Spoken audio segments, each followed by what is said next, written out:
A very good morning, students. So this is for 12th standard, where it is going to be the next chapter, current electricity. As it was explained, first 4 chapters are all about electricity, but first chapter dealt about charges which are at rest and all its properties. Plus, like there you would have studied only as plus q and minus q are the two charges, and all the other electric field, potential, and then you had capacitors, then you had flux, then at last you had Van de Graaff generator. Van de Graaff generator is to increase the potential. So all those things was dealt in chapter 1. Now how does the physics chapters enhances? When the charges move, particularly when electrons move, then it causes electricity. That kind of electricity is what is called as current. That term itself explains you that electron or free electron, I can even more suggest as free electron. If free electrons moves, then it causes current. So current electricity is your next chapter. First let us come to know what and all you are going to learn. That is what is called as objectives.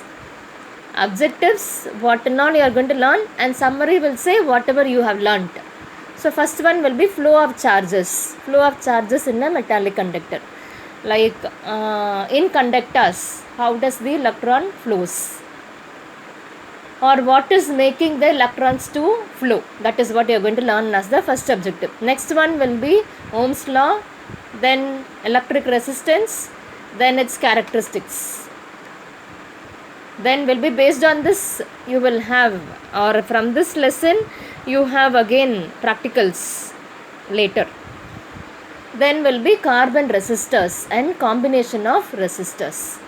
Carbon resistors were bigger resistors were made into smaller resistors, so you will come to know how to calculate resistance in it.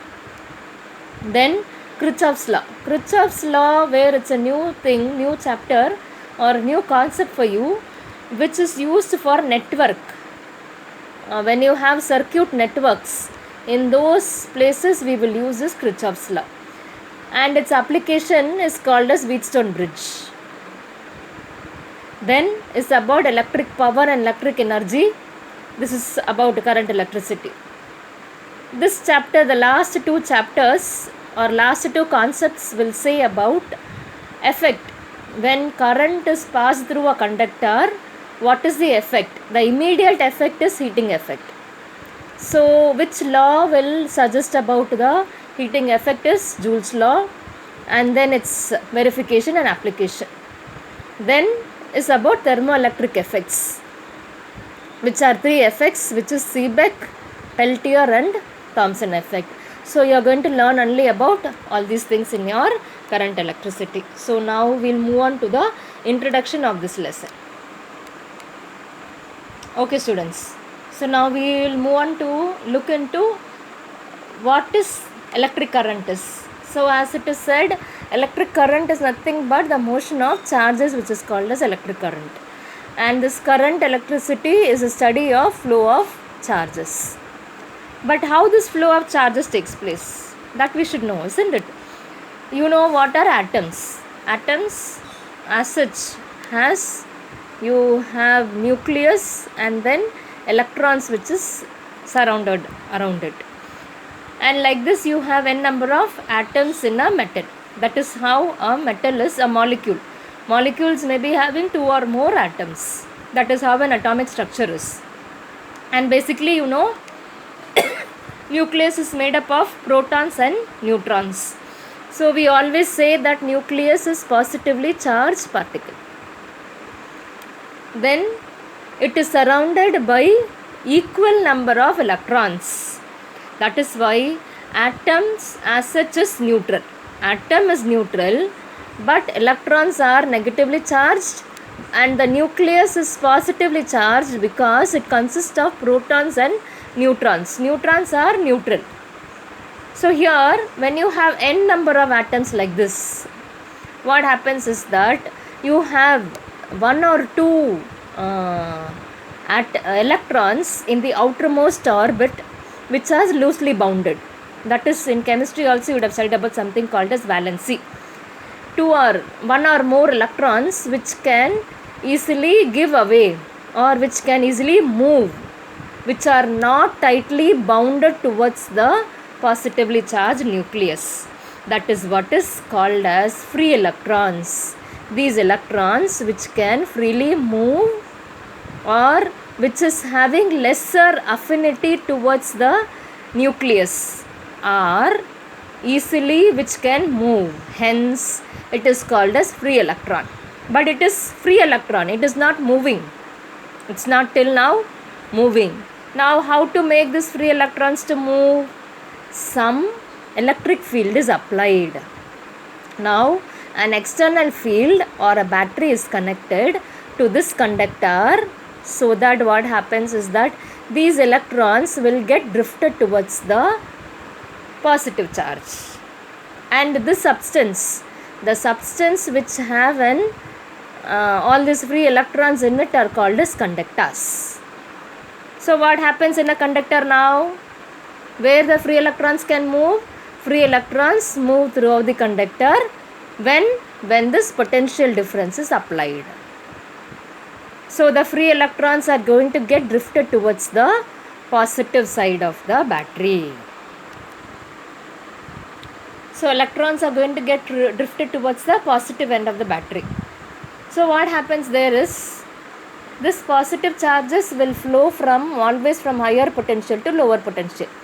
Like how water will always flow from higher to lower, like that even this positive charges will also move from higher potential to lower potential, which is positive charges. But this negative charges, which are electrons, will always flow from lower potential to higher potential. So what does this battery does now? What you have understood? Battery will just create this potential difference across the conductor. That is why you connect it to the positive side and to the negative side. So what happens? The negative side is that it will drift from lower potential to higher potential. At the same time, what happens at the positive end is higher potential to lower potential. So charges starts moving. When charges starts moving, what will happen there? Current is produced. So that is how current passes. Current actually passes from electrons. It's a flow of electron. But when you draw the circuit, it is opposite, where you will draw from positive to negative. Now let us now know what is electric current is.